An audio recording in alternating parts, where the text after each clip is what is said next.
They say the universe is vast beyond comprehension, a sea of stars stretching into infinity. Yet in that endless expanse, there is something unsettling. Silence. No messages, no visitors, no undeniable signs of other intelligent life. Just an immense quiet that seems almost intentional, as if the cosmos itself were holding its breath. Scientists call it the Fermi Paradox, the contradiction between the high probability of extraterrestrial civilizations and the complete lack of evidence for any. But beneath the data, beneath the telescopes and theories, lies a deeper question. Maybe the silence isn't out there. Maybe it's inside us. For centuries we have looked to the skies wondering if we are alone. Ancient civilizations saw gods and messengers in the heavens. They built monuments aligned with constellations, believing that the stars carried secrets of their origin. Then science came, replacing myth with mathematics, turning the sacred sky into measurable coordinates. And yet, even with our new tools, the same mystery remains. We listen, we search, but the universe does not answer. Or perhaps, it answers in a language we have forgotten how to hear. Imagine this. The Milky Way alone holds more than 100 billion stars. Around them, countless planets. Statistically, life should be everywhere. Intelligent life, somewhere. The odds against it are almost impossible to sustain. So why this silence? Why do we stand here in a cosmos that seems both crowded and empty at the same time? Some say it's because civilizations destroy themselves before they can reach the stars. Others believe they simply don't want to talk to us, that we are too primitive, too violent, too self-absorbed. But there is another possibility, one that makes us uncomfortable. What if communication has already happened, but we didn't recognize it? What if the silence we perceive is not the absence of voices, but the limit of our own perception? There is something poetic, almost tragic, in the idea that the universe could be filled with messages, yet our minds are too noisy to receive them. Think of how radio waves travel through space, how light carries information across time. The stars you see tonight are ancient signals, some older than humanity itself. You are not just looking into distance, you are looking into the past. Maybe what we call silence is simply a delay in understanding, a message still on its way, or one we no longer know how to decode. When Enrico Fermi first posed the paradox in the 1950s, he asked a simple question during lunch with colleagues. Where is everybody? It was almost a joke, but it became one of the most haunting questions of modern science. Decades later, we still don't have an answer. We've sent probes, signals, golden records with our coordinates and our music. We've listened for whispers from distant stars. Still nothing, or at least nothing we can admit to, because behind the official silence of science, there are whispers of another kind. Declassified reports, strange encounters, unidentified phenomena that defy explanation. Governments once laughed at such things until they didn't. In recent years, even the most skeptical institutions have begun to acknowledge that there are aerial events we cannot identify. They no longer use the word UFO. They call them unidentified anomalous phenomena. The language has changed, but the question remains the same. Who or what is responsible? There is a strange tension between curiosity and fear. Humanity has always wanted to explore, but also to control the narrative of its discoveries. If we found proof of another intelligence, one that might be far beyond us, could we even handle it? Religions, economies, and entire belief systems could collapse overnight. The idea that we are not the center of creation still feels threatening even in a scientific age. So maybe the silence isn't only cosmic, maybe it's political, maybe it's psychological, maybe it's protection, not for us, but from us. Carl Jung once wrote that the UFO phenomenon, real or not, was a mirror of the collective psyche. He called it a modern myth, a projection of our need to find meaning in the unknown. Whether physical or symbolic, he said, it reveals something about who we are and what we fear becoming. It's possible that our longing for contact is really a longing for connection with ourselves, with the forgotten parts of consciousness that we've lost in the noise of modern life. But there are others who think differently. Physicists like Stephen Hawking warned that trying to contact other civilizations might be dangerous. If aliens ever visit us, he said, the outcome could be much like when Columbus landed in America, which didn't turn out well for the Native Americans. The warning is clear. The silence of the universe might be a mercy. It could be that the cosmos is filled with civilizations that learned this lesson long ago, to remain quiet, invisible, listening rather than speaking. Imagine two civilizations on opposite ends of a galaxy, both afraid of being the first to speak, both fearing that to reveal themselves is to risk annihilation. The result is eternal silence, a standoff of cosmic proportions, a universe that is awake but pretending to sleep. Still, something about that doesn't feel right. The deeper we look, the more the silence feels deliberate, even intimate, like a secret being kept. Consider how human communication evolved. We began with gestures, with sound, with symbols carved in stone. As we grew, our languages became complex, but also more confusing. We learned to hide meaning within meaning, to say one thing and mean another. Perhaps the universe is doing the same. Perhaps it speaks not through sound, but through experience, through synchronicity, coincidence, intuition, the strange feeling that something greater is guiding the pattern. In that sense, the great silence may not be silence at all.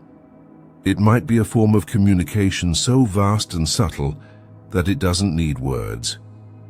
Every supernova, every birth of a star, every whisper of quantum fluctuation could be part of a larger cosmic language, one that consciousness itself is learning to read.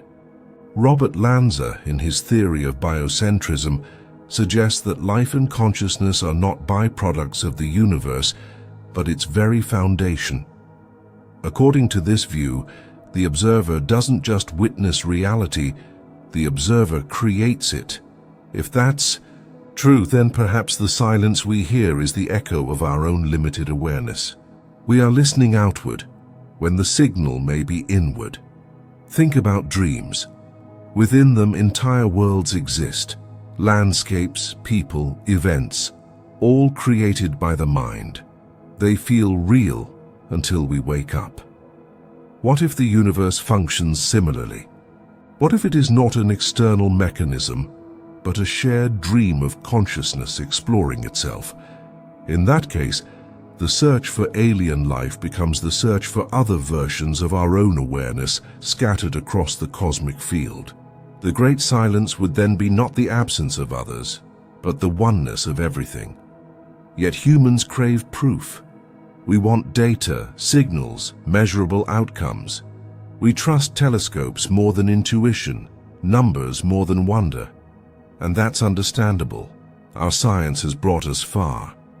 But perhaps we have reached the edge of what measurement can reveal. The next frontier may not be about looking farther, but looking differently. There's an experiment in quantum physics called the delayed choice experiment. It shows that a particle can behave like a wave or a solid object depending on whether it is being observed, even if that observation happens after it should have already decided. The implication is profound. Reality adapts to consciousness. Observation doesn't just record the universe, it participates in shaping it. So, if observation creates, what happens when billions of observers all expect silence? Maybe that collective expectation becomes real. Maybe the universe is silent because we believe it is. It's unsettling to think that our worldview could be creating the very mystery we're trying to solve. But in many ways, humanity has always shaped reality through belief. For centuries, sailors feared the edge of the world until maps evolved. People once believed the heavens revolved around Earth, and for them they truly did. Our understanding expands as our perception does. Perhaps the same principle applies to cosmic contact.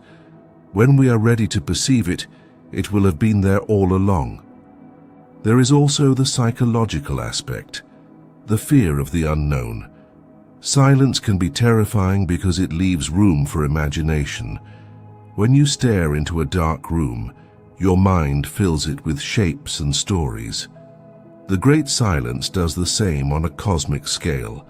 We fill the void with our hopes and fears, our gods and monsters, and maybe that's why humanity hesitates to face it directly.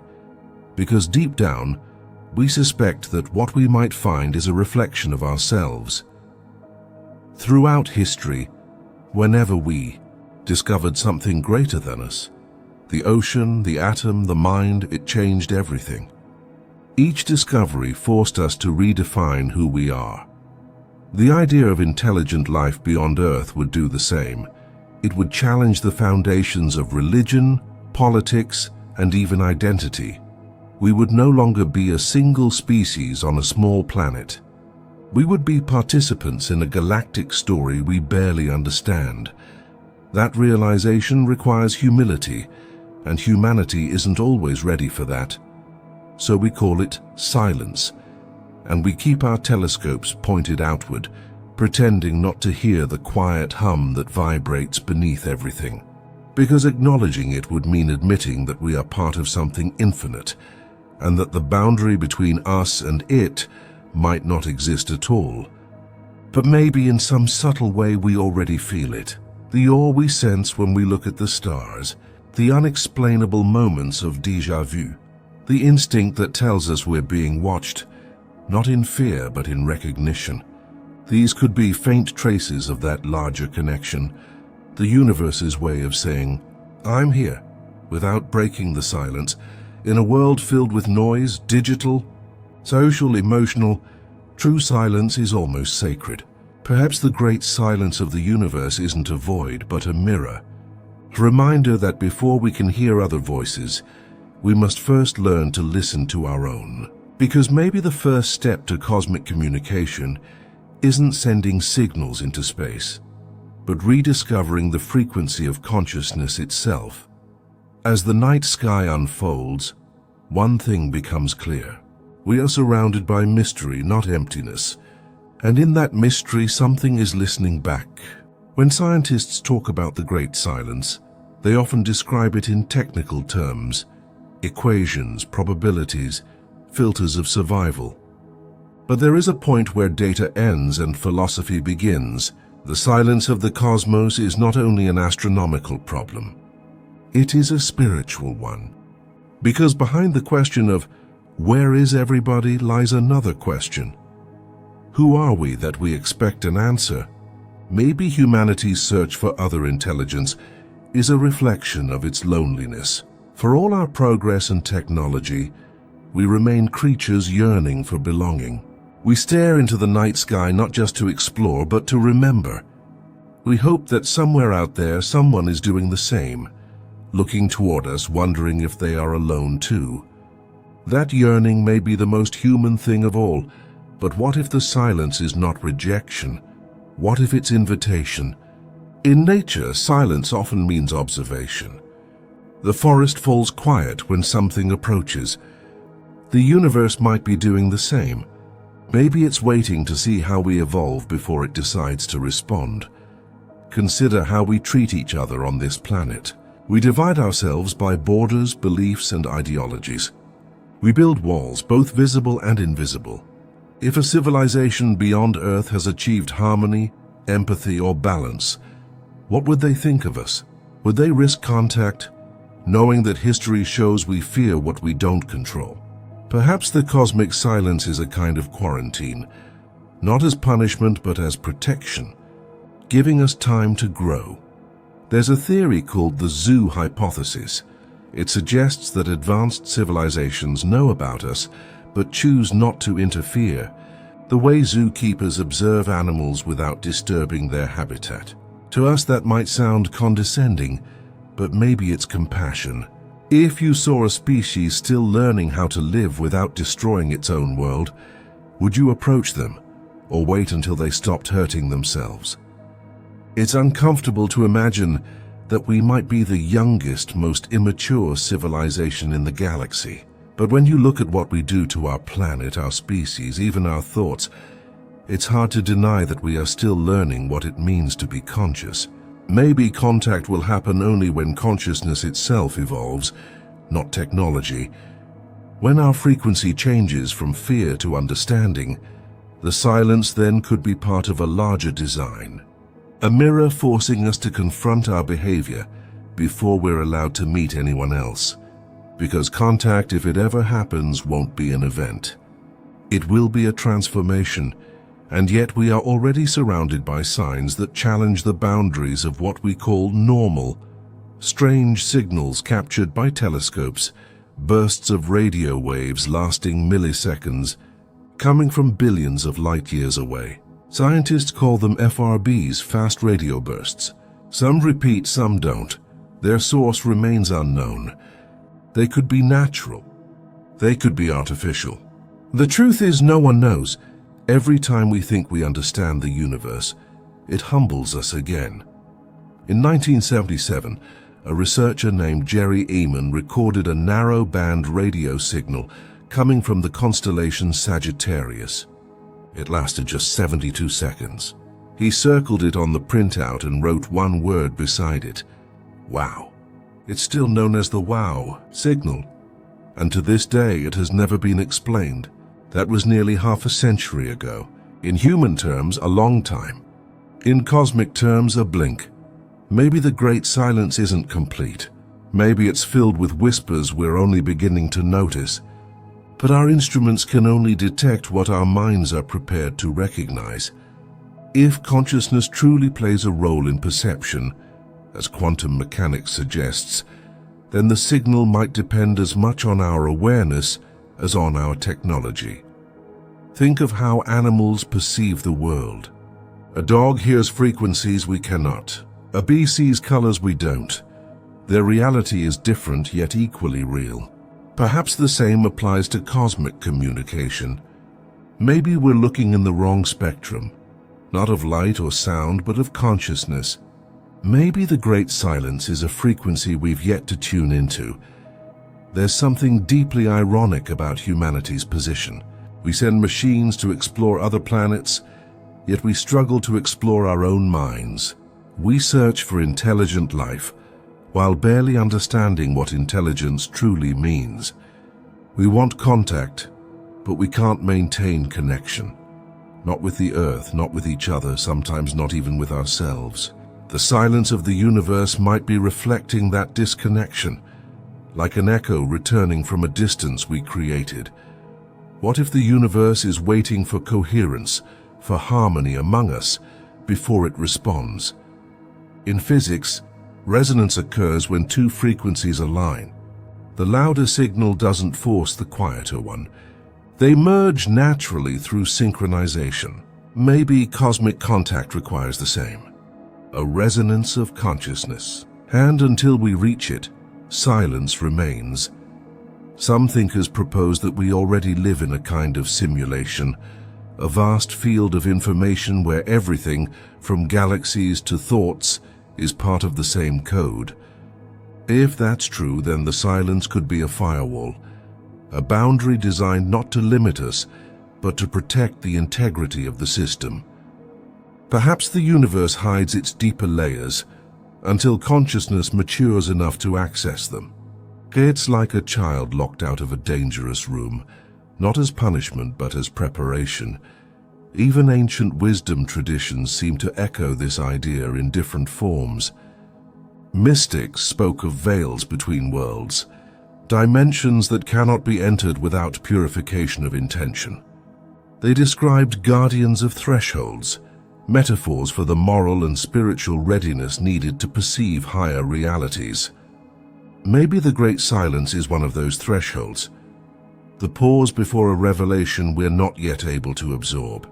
Still, there's a part of us that rebels against that idea. The explorer within humanity doesn't want to wait. We want to know, to touch, to see. We send rovers to Mars, probes to the edge of the solar system, telescopes that peer into the birth of time itself. We crave answers, but perhaps the act of searching is already part of the answer. Because what we seek in the stars may be the same mystery that exists in our consciousness. Look at how the universe mirrors us. Galaxies resemble the structure of neurons. The cosmic web looks eerily similar to the brain's connective network. On both scales, microscopic and cosmic, patterns repeat. It's as if the universe were self-similar across dimensions, suggesting that the intelligence we're looking for might not be separate from us at all. We might be the universe becoming aware of itself. This idea isn't just poetic.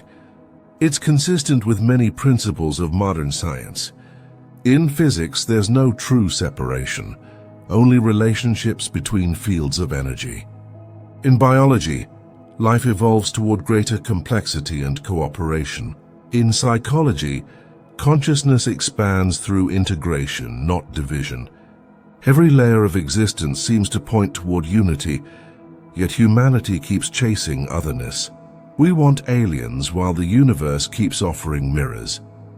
It's possible that the real contact will happen, not when a spaceship lands, but when enough people awaken to the interconnectedness of all things. When the illusion of separation dissolves, communication becomes unnecessary, because everything already speaks through everything else. Silence then becomes a different kind of sound. There's a fascinating theory by John Archibald Wheeler, one of the great physicists of the 20th century. He proposed the concept of the participatory universe, that reality is not something that exists independently, but something that emerges through interaction. The universe, he said, is not a machine, but a question. Every observation, every act of awareness helps answer that question, and in doing so changes the universe itself. If that's true, then maybe the Great Silence is the pause between questions, waiting for us to ask differently, because how we ask determines what we hear. We've been asking, is there anyone out there? But what if the right question is, are we ready to listen? That subtle shift could change everything. Consider what happens in music. Silence is not the absence of sound. It's part of the rhythm. Without pauses, there is no melody, only noise. Maybe the Great Silence serves the same purpose, a cosmic rest between notes, preparing consciousness for the next movement in a universal symphony. To interpret it as emptiness is to miss the meaning of the pause. Still, not everyone sees the silence as gentle. Some thinkers suspect that it hides something darker, that maybe the universe is quiet because it is indifferent or even hostile, that perhaps intelligent civilizations do exist, but they are predatory, and silence is their camouflage. It's called the dark forest theory, inspired by a novel by Liu Cixin. It suggests that the cosmos is like a forest at night, where every civilization is a hunter, moving silently to avoid being discovered. In such a forest, to speak is to die. So everyone hides. It's a haunting metaphor, a universe filled with intelligence, all pretending to be alone. If that's true, then silence is not peace, but survival, a fragile truce between unseen worlds. And humanity, by sending its signals into space, might be shouting into that dark forest, unaware of what could answer. Yet even this theory, for all its darkness, tells us something profound about our nature. It reminds us that fear shapes our behavior more than curiosity does. We fear the unknown, so we hide behind silence. But silence cannot protect us forever. Sooner or later, awareness expands, and evolution demands movement. Whether we like it or not, we are part of that process. The great silence forces us to confront a paradox. We want to be found, but we also fear exposure. We crave meaning but resist transformation. We demand answers from the universe, yet ignore the questions within ourselves. Maybe that's why the silence persists, not because the universe is empty, but because it's waiting for us to stop contradicting ourselves. There's another dimension to this silence, one we rarely consider. What if the universe has already spoken, but in a way so subtle that we called it coincidence? What if the alignment of history, the birth of consciousness, the improbable conditions that made life possible, are all part of the same communication? Maybe creation itself is the message, and existence the reply. If you could listen beyond sound, beyond language, what would you hear? The hum of atoms, the pulse of stars, the breath of your own body, casual vibrating in rhythm. Every molecule, every photon, every heartbeat participates in a dialogue older than time. Maybe that's what the silence is. Not absence, but harmony. A frequency too vast for a single mind to perceive. To truly understand it, we might have to move beyond intellect. The mind looks for answers. Consciousness experiences them. The mind wants certainty. Consciousness embraces mystery. Perhaps the great silence will end not with discovery, but with realization. The moment we understand that we were never separate from the thing we were searching for. In that sense, the silence becomes sacred. It's the teacher that speaks without words, waiting for the student to quiet enough to hear. The universe isn't hiding from us, it's waiting for us to arrive. There is a moment late at night when everything goes still. The traffic fades, the screens dim, and the world seems to pause. In that silence, something stirs, a presence subtle but undeniable. It feels like the universe leaning closer, waiting for us to notice that it has been here all along. Maybe this is what the great silence really is. Not distance, not indifference, but an invitation to awareness. For generations, we've looked outward for meaning, believing that knowledge would arrive through discovery. A signal, a ship, a breakthrough. But perhaps the real discovery happens inward, when the boundaries between observer and observed dissolve. Because if consciousness is the foundation of reality, then the universe doesn't just contain awareness, it is awareness experiencing itself through infinite forms.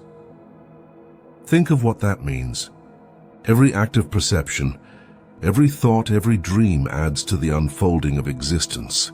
The stars don't just shine for us to see, they become part of our seeing. The cosmos isn't something out there. It's a process we're entangled with. A dialogue that never ends, even when it sounds like silence. Maybe the universe has been whispering through evolution itself. From the first spark of life to the complexity of the human brain, it has been speaking through change. Each adaptation, each breakthrough, each moment of insight is a word in a sentence we're still learning to read. We are not listeners at the edge of creation. We are syllables in the cosmic story. And yet we keep asking for proof. We want the kind of evidence that can fit into a data table. But truth isn't always measurable. When someone you love stands beside you, you don't need to measure the warmth to know it's real. Presence is not something you quantify. It's something you feel. The same may be true of the universe's silence. It is not a lack of sound. It is the presence of something greater than words. Perhaps that's what mystics have always known. When they spoke of enlightenment, of unity, of the music of the spheres, They were describing the same awareness that modern physics is only beginning to approach. Quantum entanglement tells us that particles can remain connected across vast distances, responding instantaneously to one another. Space, then, might not be as empty as we think. It might be a fabric of relationship, a living field where everything communicates with everything else, silently.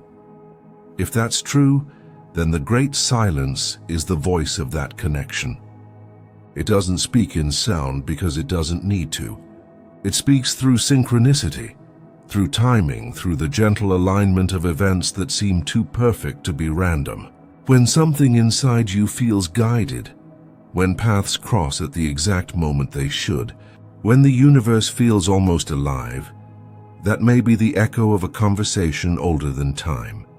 We often call those moments coincidence, but maybe coincidence is just a word we use when we don't understand the pattern. Jung believed synchronicities were expressions of an underlying order, a bridge between the inner and outer worlds. The universe, he suggested, doesn't communicate through logic alone, but through meaning. And meaning doesn't make noise, it resonates. Still, humanity struggles to trust silence. We fill it with distraction, fearing what might emerge if we stop talking. We measure progress by sound, by announcements, discoveries, transmissions, but silence has its own intelligence. It's the pause between heartbeats, the stillness that allows awareness to see itself. Without it, there would be no reflection, no understanding, no growth. Maybe that's why the cosmos remains quiet. It is offering us the same lesson every teacher eventually gives: to listen, to evolve from noise into presence. Because once you truly listen, you begin to perceive what was always there. Imagine if tomorrow every human stopped for 1 minute and simply listened, not to devices or voices, but to existence itself. The hum of life, the pulse of breath, the quiet field that holds it all. That single minute could change everything, because silence shared collectively becomes coherence, and coherence might be the very frequency the universe has been waiting for. There's a concept in astrophysics called cosmic background radiation. It's the faint echo left over from the birth of the universe, the afterglow of creation. It's everywhere, in every direction, a low whisper that never stops. Even in what we call silence, the universe is still singing its origin. Every atom of our bodies is made from that ancient sound. We are literally composed of its memory. When you listen deeply enough, the silence carries that vibration. It's not empty. It's ancestral, and maybe that's what the great silence asks of us: remembrance, to remember where we came from. To realize that the longing for other voices is really the longing to return home to that original unity. The stars are not strangers. They are fragments of the same story. The universe is not hiding from us. It's inviting us to participate consciously. But humanity, for all its brilliance, still hesitates. We are afraid of what might happen if we truly know. If we confirm that we are not alone, everything changes. Religion, history, identity. And change, even when it leads to truth, is frightening. So we stay on the threshold, pretending we're waiting for evidence, when in truth we're waiting for courage. There are signs that the threshold is thinning. Across the world, reports of unexplained phenomena are no longer dismissed as easily as before. Scientists speak cautiously about non-human intelligence, while philosophers explore the possibility that consciousness is fundamental. Even governments, once silent, now release fragments of information that hint at something larger. The narrative is shifting slowly, as if preparing us for a realization that cannot be rushed. But whatever the truth turns out to be, one thing remains constant: we are part of it. The observer and the observed are one. The great silence is not an external mystery. It's the inner reflection of a universe learning to hear itself. We are the means by which the cosmos becomes self-aware. That realization carries responsibility. If consciousness truly shapes reality, then what we think, what we feel, what we expect, all of it matters. Every thought is a signal, every emotion a vibration. If billions of people radiate fear, the collective frequency lowers. If billions radiate curiosity, love, and openness, the field shifts. The universe may not speak in words, but it responds to energy, and we are its voice. So what is humanity afraid to tell us? Perhaps the fear is not of aliens or distant civilizations. Perhaps the fear is that the silence has always been ours to break, that we are not insignificant observers in an indifferent cosmos, but powerful participants in its evolution. To admit that is to accept responsibility for creation itself. And responsibility can be heavier than ignorance. It's easier to believe the universe is silent than to realize it's listening. When you think about it, every form of life communicates.